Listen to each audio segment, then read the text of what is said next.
Ang pamagat ng ating kwento ngayong araw ay Ang 7 Panaginip ni Arming. Ito ay kwento, guhit at musika ni Sam Fidel. Arming, matulog ka na. Maaga ka pa bukas. Opo, inay. Ililigpit ko lamang po muna ang aking mga laruan. Sagot ni Arming habang inilalagay sa kahon ang kanyang mga laruan. Linggo ng gabi, habang siya ay natutulog, isang kalabaw ang nagpakita sa kanyang panaginip na tumutugtog ng tambol. Malakas at malinaw ang pulso na kanyang naririnig.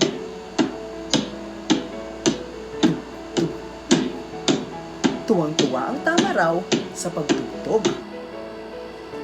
Sa kanyang pangalawang panaginip, isang tarsier naman ang tumutugtog ng kalaste. Rinig na rinig ni Arming ang ritmo nito. Kasama niya sa pagtugtog ang kalabaw, gamit naman ang kanyang tambol. Martes ng gabi, nakatulog agad si Arming. Sa kanyang pangatlong panaginip, isang pilandok ang nakita niyang tumutugtog ng plauta. Napakaganda ng tono nito. Kasama sila kalabaw at tarsier, masayang tumutugtog ang tatlo. Miyerkules ng gabi, mahimbing na nakatulog si Arming. Sa kanyang pang-apat na panaginip, isang agila ang naroroon at tumutugtog ng gitara. Sinasabayan niya ng pagtugtog sila pilandok, tarsier at kalabaw. Manghang-mangha si Arming sa musika na kanyang naririnig.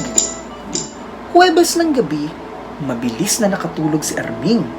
Sa kanyang panlimang panaginip, hindi na nahiyang sumabay si Arming sa pagtugtog kasama ang mga kaibigang hayop.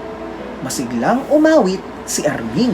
Tayo'y umawit at magsaya, ang tinig na mula sa lahat. Huwag kang matakot at mahiyang, umawit at magsaya. Biyernes ng gabi, tahimik na nakatulog si Arming. Sa kanyang pang-anim na panaginip, isang masamang bruha ang dumating. Kinuha at sinira niya ang musika na ginawa nila Arming, kalabaw, tarsier, pilandok at agila.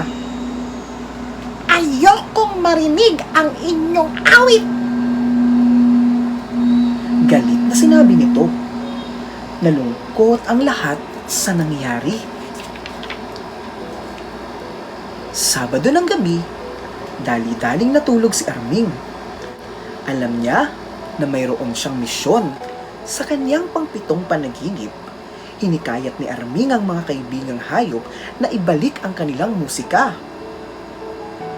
Pero sinira na ng bruha ang ating awit.